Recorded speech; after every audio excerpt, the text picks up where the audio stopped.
Warning: some contents may be disturbing. Viewer discretion is advised.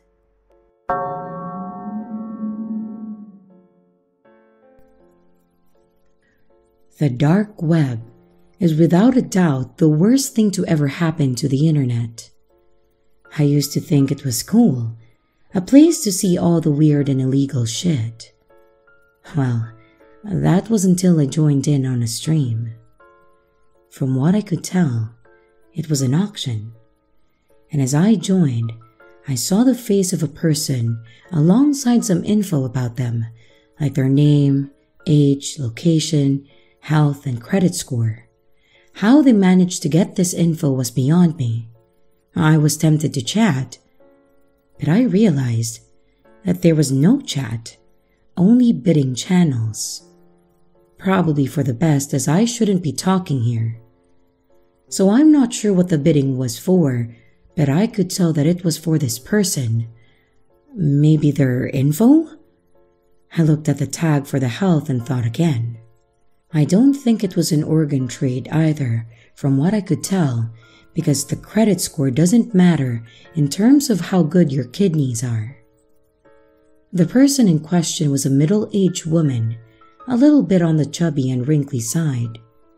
Decent credit, but not too good health-wise.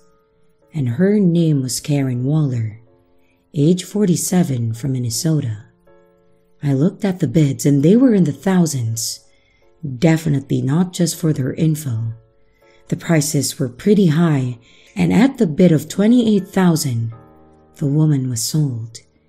The announcer thanked all of the bidders and announced the next bid of merchandise to be sold. As I watched the next person for sale, I was surprised. It was my cousin Daniel. He was a freshman in university. How the hell did his name end up here? I stared in shock by the revelation, only to be woken from my thoughts by a notification. The bidding has started. $5,000, $7,000, $10,000, $15,000. I looked for my card, hoping to outbid everyone to keep my cousin safe. But as the bidding increased, it went out of my price range. Even if I start selling my belongings and I took a loan, I'm not sure if I could outbid them. The bidding started to slow down at $30,000, and I could feel my heartbeat as each new bid slowly came up. I watched in horror as it went to $32,000, $33,000, $35,000, and then it climbed to $37,000. The auctioneer waited for more bids as my heart hammered in my chest. Going once? My God, this was it. Going twice. My cousin, who I've known since he was a baby, gone. And I could feel tears streaming down my face as the auctioneer yelled, "Sold!" with a gleeful tone, as if he wasn't profiting off the despair and pain of others. What kind of sick person was he? Disgusted and scared, I clicked off the site and I called my cousin. It was 3 a.m. at that point, but I didn't care. I just needed to hear his voice and know he was okay. I called, and I heard the tone ringing. Once, twice, 3 times, nothing. I let it keep ringing until it reached voicemail. I hung up and I tried again, still no answer. I tried a few more times, getting more panicked with each attempt. I was on the verge of tears as the tone rang again, but this time, I was met with an answer. Hello? It was my cousin. He sounded both tired and grumpy. What's the matter? I was choking on my words between the hurricane of emotions and being unsure of what to say. I couldn't form a proper sentence. But I pushed on, and I had to at least warn him about what I saw. My cousin, hearing my sobs, asked if I was okay. I couldn't explain to him what it was, but I did warn him to be careful and ask if he was okay. But I made him promise that he would be careful. I wish I did more. I should have done more.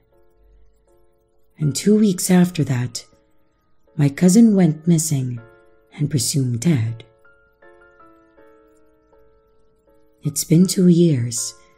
I still don't know what the auction was about, but I know that it costed me my cousin.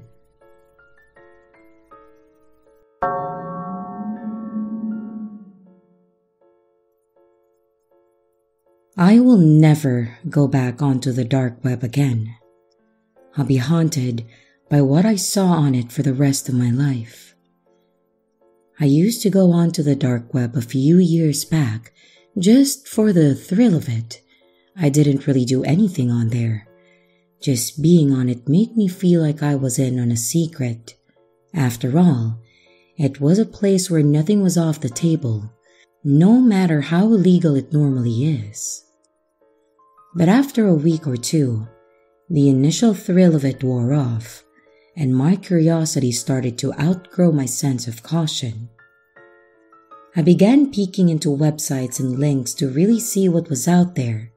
Of course, I used a VPN and other security measures to keep myself as safe as I could. But I was aware of the risk of snooping around the dark web. Or, at least, I thought I knew the risk. The threat of my information being leaked or my computer getting hacked was always something I knew could happen. But I never really thought about other ways the dark web can mess with you. Over the few days of me looking around, I came across a stream of a guy sitting in a chair with another dude behind him. The camera cut out at about the torso of the standing guy, so we really couldn't see his face.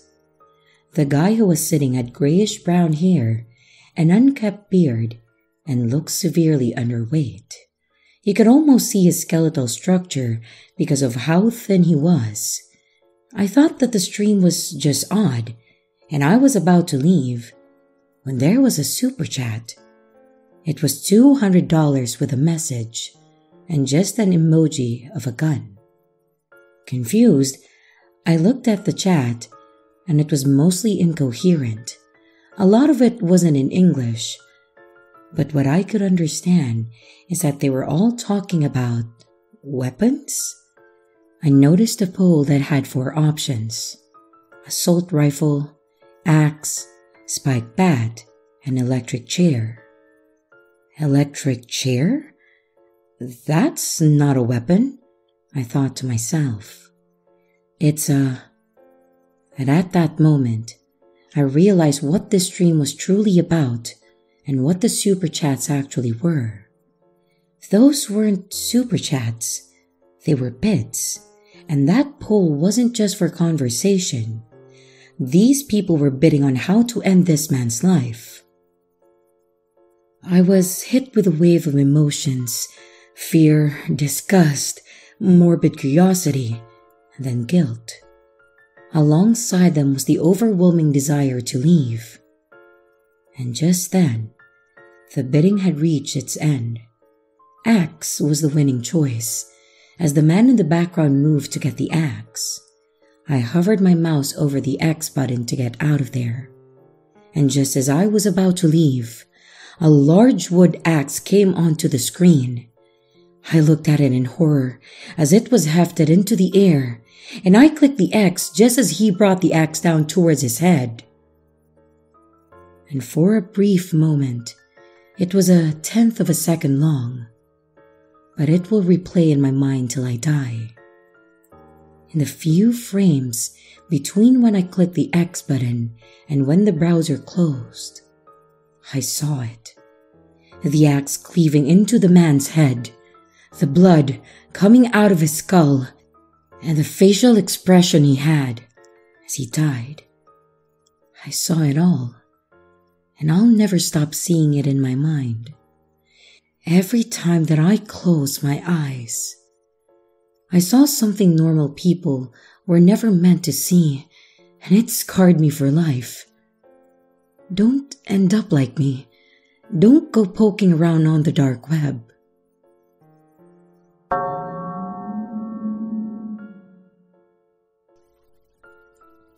This happened a few years ago. It was a weekend, so I thought I'd catch up on playing League of Legends since I was too busy to play that week. It was going poorly and we were getting our ass kicked. On top of it all, our Draven was super toxic the entire game. After losing, he continued to berate everyone in the post-game chat. Well, that was when I had enough of it, and I told him to shut up, because he was just being an asshole. He was silent for a few minutes, so I assumed that it had worked. However, just as I was about to queue up for another match, he replied again in the chat box. His reply was my address. With his threat understood, I backed off, not wanting to mess with him at that point. However, I wasn't a stranger to hackers. I frequented the dark web and had a few friends on there. So I screenshotted his name and ID, and I popped onto the dark web to see if I could get a little payback. I then checked in with one of my acquaintances, a hacker that went by the handle of Jericho. I sent him a message saying hi and that I wanted a favor from him. Jericho isn't the type of person to beat around the bush or make some small talk. So if you want something from him, it's best to spit it out from the get-go. What do you need?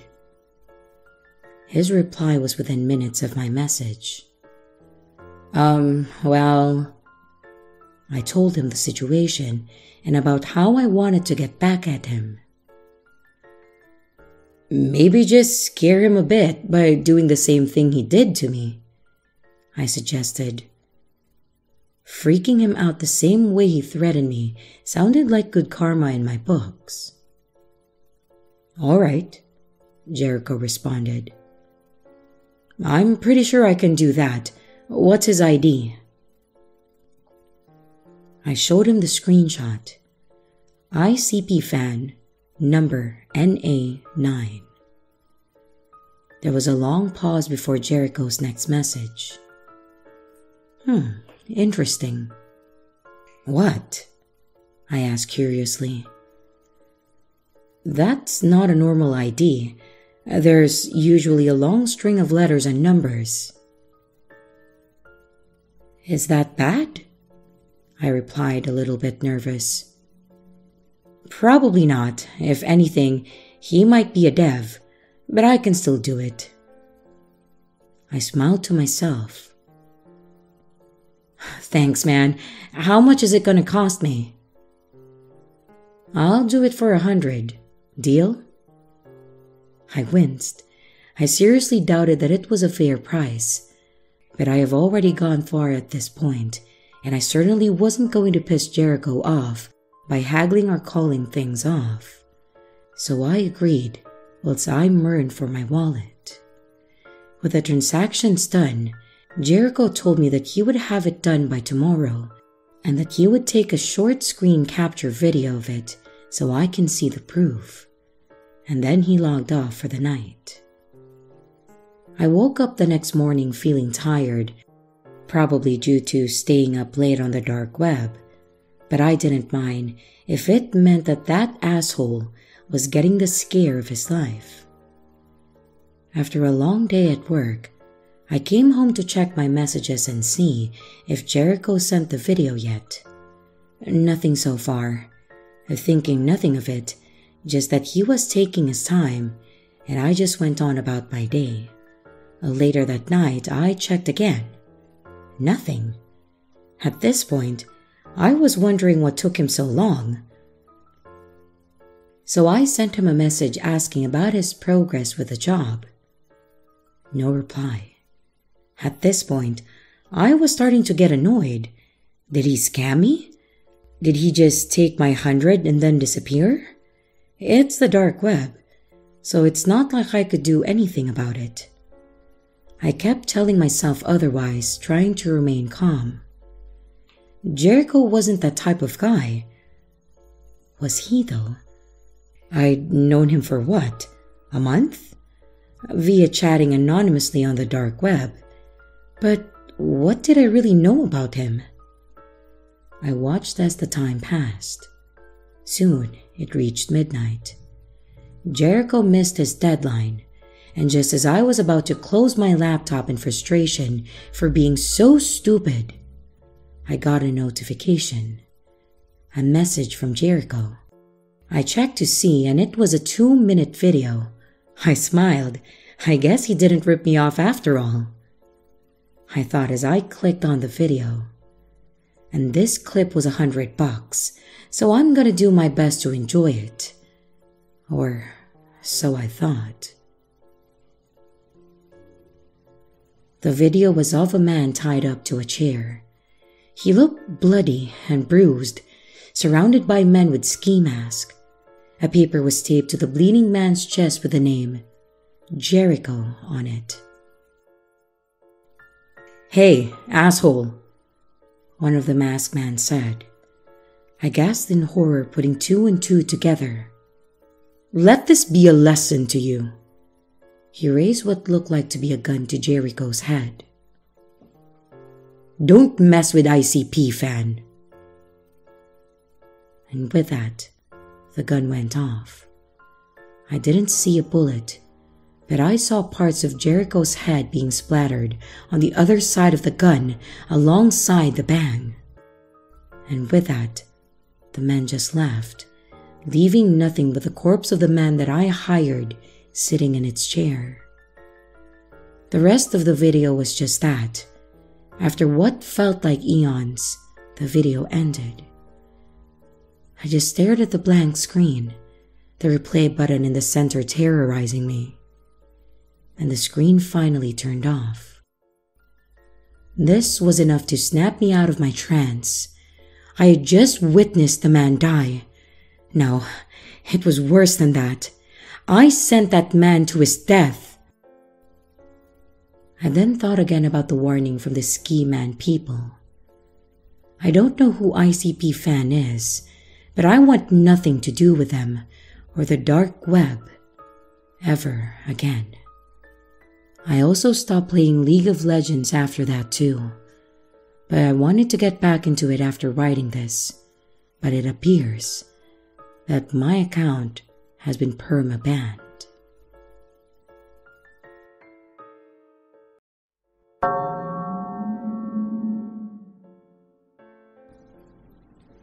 It was just another boring Saturday when I decided to surf the dark web.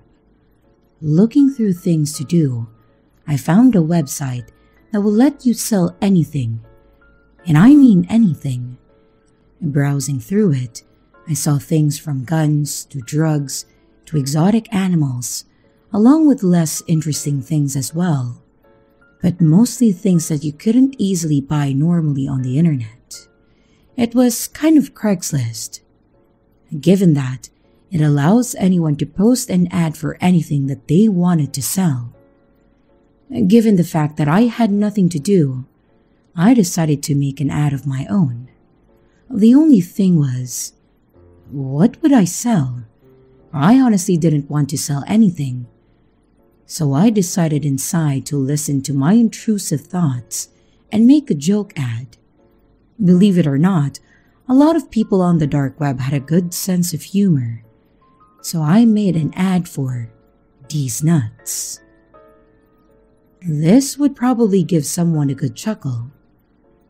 Finishing the ad, I browsed around for a while on the web before heading off to bed and just forgetting about it. After a few days of nothing, I received a message from an anonymous account. They said, "Do you do shipping and handling?" I nearly died laughing. I'm glad someone decided to play along with the joke. and with a large grin, I replied, "Nah, you gotta ship and handle these nuts yourself. As a bonus, you can see the quality of them yourself." The reply was instant. "No need, but I will be willing to handle shipping and handling for the stated price." Still laughing, I messaged him back saying, "Alright, whatever you want then, come and get 'em." After seeing his reply of, "I'm on my way," I put my phone in my pocket. It was just a fun gag, but I'm pretty sure that it was done now, and with a jump in my step, I continued about my week. Well, that was until I received another message from the same person. "I'm outside your home. You did not have a listed business address, so I hope this is okay." I was about to reply again with another smart-ass response, but as I looked out my window, I noticed a black car parked right outside of my driveway. I then got a notification on my phone. It was from my bank. It was a sum of $420.69, and it was deposited into my bank account. I stood there, looking at my phone, completely stunned, when another message appeared on my screen.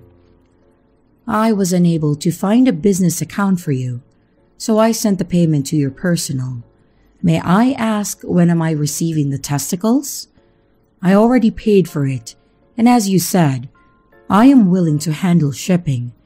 I assume the organ is ready for shipment?" I'll be honest here. I was scared. I didn't put my address or my banking information on the ad. I had zero idea how he found me, but what really dawned on me was that I had no idea who he was. This wasn't a joke anymore, and I could just see how real the situation had become. I tried to reason with the man, hoping that he would leave me be. However, I was met with zero compassion. "Hey, sorry to be the one to tell you this, but that ad was a joke, man. I'm not really selling my balls. I'll give you your money back and then we'll be square, okay?"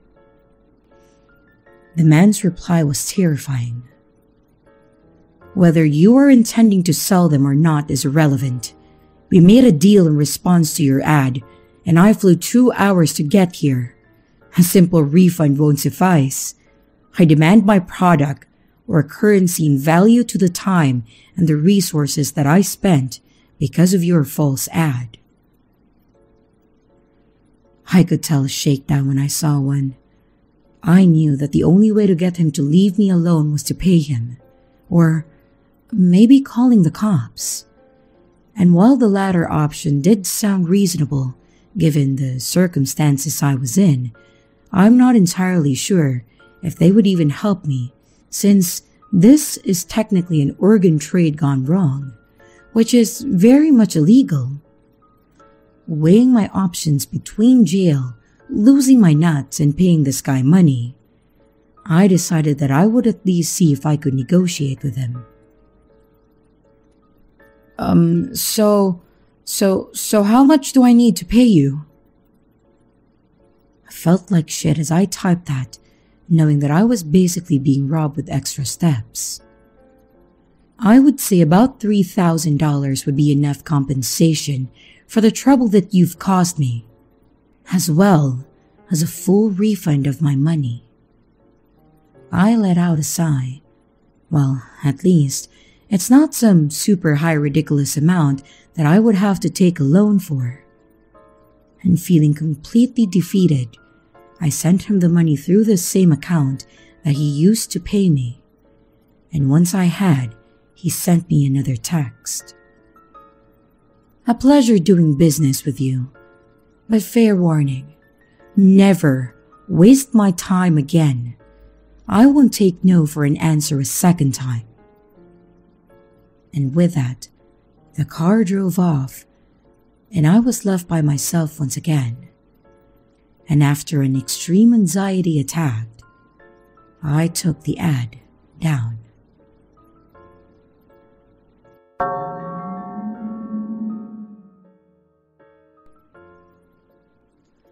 I had always heard about the dark web and thought that it was a place for hackers and criminals. But after finding out that one of my friends occasionally browsed on it, I'll admit, I got curious. And after learning about it from him and how to be safe on there, I downloaded Tor and made my way into a new online world. And while I wasn't a big fan of all the illegal things on there, I did find the people interesting.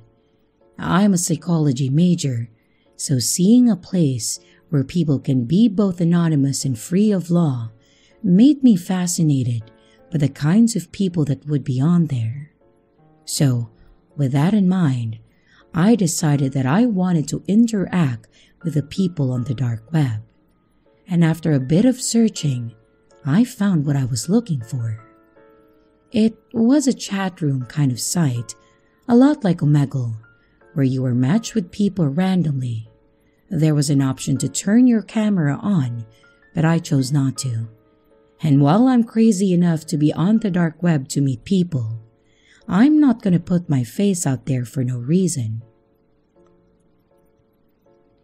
After a few hours, I was kind of disappointed. Most of them were either boring or were obviously trying to scam or hack me.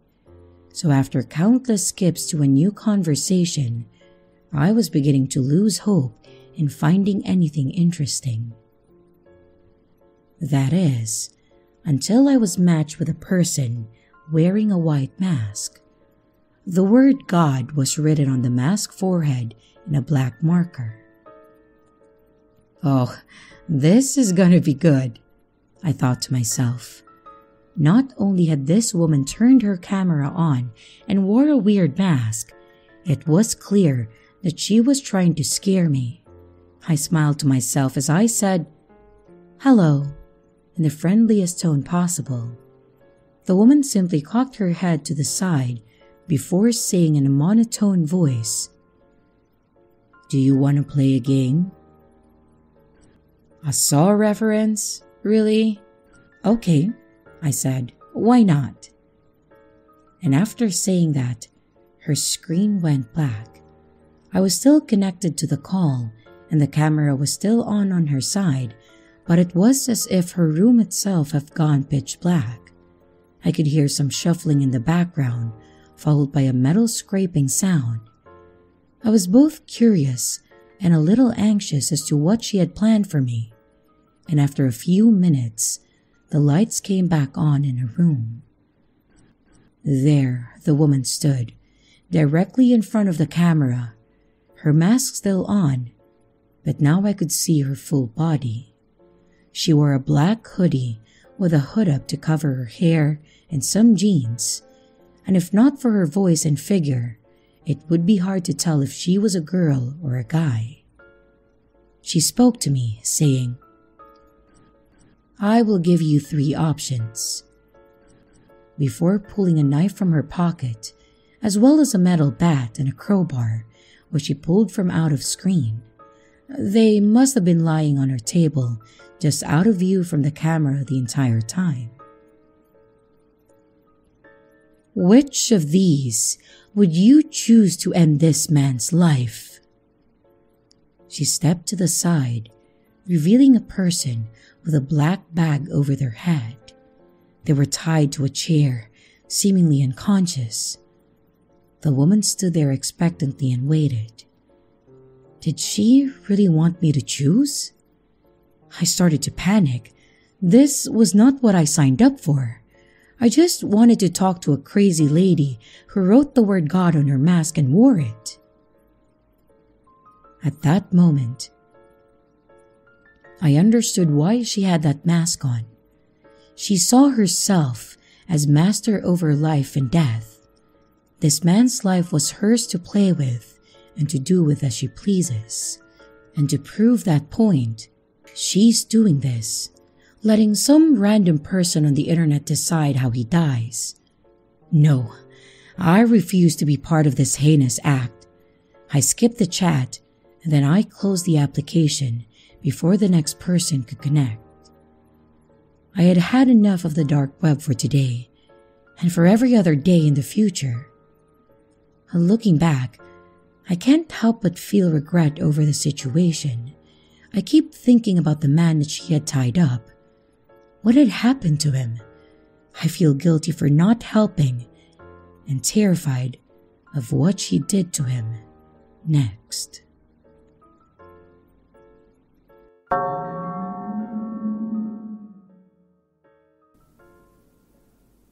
I was surfing the dark web, not sure what to do on a Friday afternoon. Seeing as there was nothing better to do, I clicked on a stream. As the stream loaded, I was greeted with cheering. "Congratulations, you're our lucky winner," the streamer said. Confused, I waited to see what he would say next. "You've won an air conditioner." What the hell? The rest of the chat seemed to be very excited about this. Being obviously weirded out by this, I typed in the chat, "No thank you." And I said that I didn't want his air conditioner. The streamer chuckled and then said, "Well, okay then, if you say so." I left the chat not long after, and I spent the rest of the night watching YouTube. I had mostly forgotten about the weird interaction on the dark web until a few weeks later, when a large package arrived at my apartment door. It was a portable air conditioner. At first, I was confused until I remembered the streamer. Shit, how did he get my address? I was a little panicked, which the delivery man seemed to pick up on. You okay, man?" I took a moment to breathe and process things. All in all, while it was concerning that some dark web guy knows my address, he used that info to send me an air conditioner. And given that it was hotter than Satan's armpit in my small apartment, who am I to look a gift horse in the mouth? So, opening it up, I could tell that it was used. But whatever, free is free, right? I plugged it in, and I felt the cold air hit me. I was enjoying the coldness for an entire second, until a terrible smell reached my nose. It was rancid, and it was coming from the AC. I turned it off, and then I got a screwdriver. I decided to take a look inside to see what was wrong and why it smelled like that. Opening the air conditioner, I had to hold back my gags. Looking inside, there was a small cardboard box taped to one of the walls of the AC. The box had a smiley face drawn on it with a red marker along with a small note. Despite every cell in my body telling me just to leave it alone and then throw the AC out, I was determined to find out what the hell was making that smell and then to get it out of my house. However, I didn't want to touch it with my bare hands, so I left to go get a rubber glove. Returning, I hesitantly reached out and grabbed the note, gagging as I did because of the smell. Pulling it back and then holding it far from my face, I opened it. The note was also in red marker, simply saying, "I got you an extra present alongside your air conditioner. Enjoy!" With an exclamation point at the end, I threw the note into the trash and then prepared myself to open the box. Seeing as how I nearly puked just by being near it, I knew that I needed a mask if I was going to open it.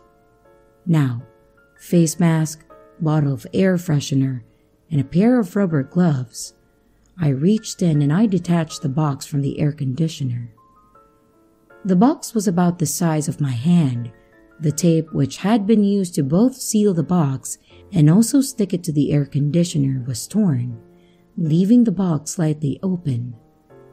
I pulled back from the AC, and I stood up before moving away from the machine and looking down at the box. Even with the mask, it smelled awful, like mold, trash, rotten meat, and any other horrid odor you could think of. But curiosity got the better of me. So once I was holding it on top of my trash can, I pulled back the tape and peeked inside. I instantly dropped the box and fell back. Feeling sick, I ran to the toilet, ripped off my mask, and I threw up so much that my stomach was aching. And once I was completely empty, I ventured back to the trash can and I peered back to check if what I saw earlier was indeed correct. Inside my trash can, on top of tissues, takeout containers, and crunched up papers, was a molded, rotted finger. I felt sick, but this time I had nothing to puke up, so I retched as I ran back to the kitchen. Grabbing a trash bag, I put my whole trash can inside of it and I tied it multiple times before walking outside to the dumpster and throwing everything out, trash can and all, into it. I then went back to my room and sprayed disinfectant everywhere. As I sprayed, I looked at the air conditioner, disgusted by it. I pushed and I started to move it, and then something small fell out of it. Slightly afraid of what it could be, I looked down to see a tiny camera. I stared at it and I saw a green light flicker. It was on. Needless to say, it also joined my trash can and the AC in the dumpster. Don't get things from the dark web, even if they are free.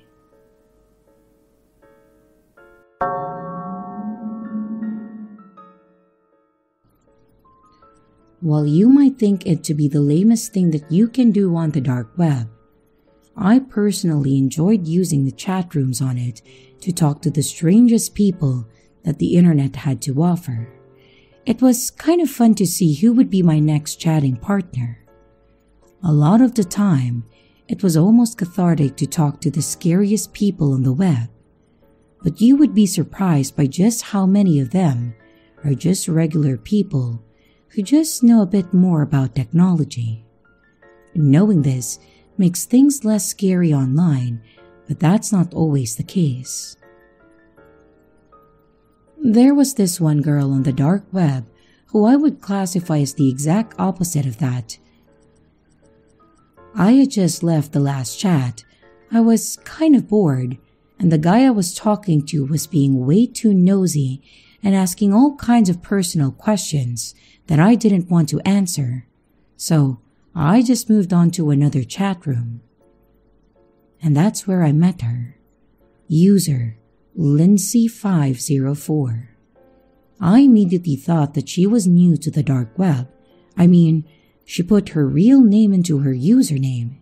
Anyone with common sense knows not to do that. But regardless, I enjoyed chatting with her quite a bit. And after a week of chatting, I gave her my Discord, and we would occasionally chat through there. I learned that Lindsay wasn't actually her name, and that she was pretty good with technology. She even bought me Elden Ring on Steam when it first came out, after I just mentioned it in passing. I was flabbergasted, and I tried to decline, but she refused to take any answer but a yes. I really couldn't afford to buy anything remotely as expensive, given my low-paying job, despite how hard my boss works me. And again, just like he usually does, he gave me an extra assignment to do by Monday, meaning that I would have to spend my entire weekend just working on it to get it done. Feeling stressed, I decided to surf the web until I got a message from Lindsay. She asked how I was today, and given that I'd just been given the mother load of all work for this weekend, I ended up venting to her about it. I ranted to her about how bullshit it was and how my boss was a greedy asshole. And she agreed with me and said that I needed a break. I said, "Yeah, I'd love a break if only the universe was so kind." And she answered, "Say no more. Just sit tight. I already sent someone over to pick you up."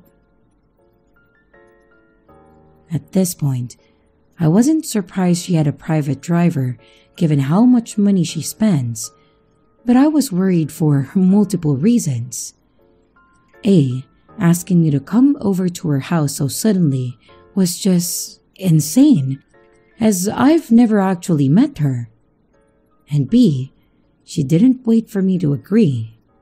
And C, I never gave her my address. I was about to argue any of these points, however, she went offline before I could get a word out. I stood there, a bit confused as what to do now, so I simply went back to work on my project. I was about a quarter of the way through when my doorbell rang. Getting up from my desk, I realized what this might be, and as I answered the door, I realized that my suspicion was correct. I was greeted with a middle-aged African-American man with a shaved head. He was wearing a suit and gave a small bow before asking me if I was finished packing. I told him that I didn't pack anything as I didn't intend on going. The man shook his head and then pulled out his cell phone. He rang for someone who quickly answered and then informed them that I wasn't coming. Then the man nodded before handing the phone to me. "She wants to talk to you," he said as he put the phone in my hands and took a step back. And with the phone in my hand, I could feel my heart beating in my chest. All I had to do was say no, so why was I so nervous? I steeled myself in the moment and put the phone to my ear. "Hello?" I said. "Hi, Eric," said the cheery voice on the other side. "Martin said that you haven't packed yet, but that's okay. I'm sure you and my brother are the same size, so you can just borrow some of his clothes." I had always been nervous about talking to girls, but telling one no? That's even harder to do. Then I remembered that I never gave her my real name, and I reminded myself that I didn't give her my address either. "How do you know so much about me?" I asked, only to hear her giggle a bit on the other end of the phone. "You told me, silly." Now, I was scared. I assumed that maybe one of my accounts was linked to Facebook or something, but I was sure that I never told her my real name or where I was. Was she trying to gaslight me? The red flags from before were crimson at this point, so I really couldn't do anything but tell her no. "I'm not going over to your house," I said abruptly. I was met with a long silence, and the tension in the air was palpable while I waited for her reply. "Why not?" Her tone had lost its cheery demeanor and became creepily hollow. "I don't know you that well, and I never told you any of my personal information. I'm not comfortable getting in a car with a complete stranger to meet another stranger." Again, silence. And after 5 agonizing seconds, she replied with a short, "Hi, C," before hanging up the call. She sounded hurt by my words, and I certainly felt like an asshole for saying them, but I felt like I made the right choice. I handed the phone back to the man and then told him that she hung up. He nodded and took the phone before leaving, getting into his black Cadillac and then driving off. I never heard from her again, And while I assumed that that would be the last time that I would see or hear from her and her driver again, I was mistaken. About a year later, I was watching the news about a huge arrest on a human trafficking group, and as they showed the mugshots of the men arrested, I felt my blood grow cold. One of the men there looked identical to the driver who tried to take me to Lindsay's place. Hello everyone, it's your creepy sister here. Thank you so much for watching the video. I really appreciate each and every one of you. But I would also like to thank my amazing patrons, my top tippers, and my dearest channel members. Thank you very, very much. I really appreciate it with all of my heart. If you want to support the channel further, you could also choose to become a patron, a tipper, or a channel member. But remember, it's appreciated, but never a requirement. I would also like to announce that we have merch now. The link is in the description of the video, along with all my other social media links, like my Discord server, Twitter, Instagram, and others. You can connect with me and send your stories there. And don't forget to like and subscribe if you haven't yet, and comments are highly appreciated. And remember, your fear feeds me.